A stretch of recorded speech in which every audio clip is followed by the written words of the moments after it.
the White House thinks about what's happening in San Diego, where some public school teachers are providing in-person instruction at the San Diego Convention Center to migrant children before their own public school students. And these kids, of course, about 130,000 of them, have been at home doing online learning for about a year now. So what does the White House think about that? Well, I know you guys have done a fair amount of reporting on this, so maybe you'll have more details. As I understand it, San Diego public schools are opening in early April.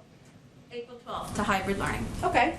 And students will be back in the classroom. And as I understand it, this is related part-time. And certainly, you know, our objective from the White House, opening up 5 days a week, majority of schools across the country.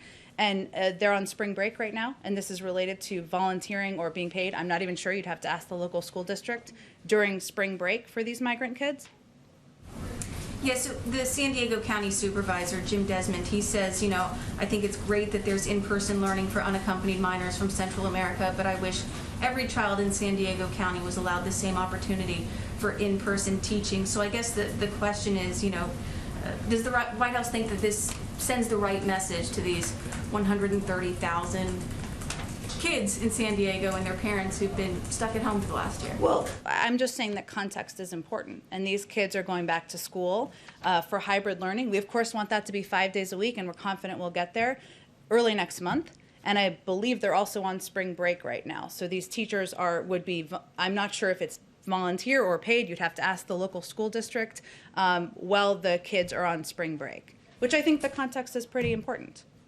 Okay, and I've got one more question, sorry, about space. Go ahead. You know, the Biden administration, they just announced its intention to retain the National Space Council, and this is on top of the White House voicing its support for the Space Force, Yes. NASA's Artemis program. I mean, these are 3 programs or policies that President Trump and the Trump administration put in place. So would it be fair to say that space is one of the, and space policy is one of the few areas where President Biden actually agrees with his predecessor? I think that sounds accurate to me.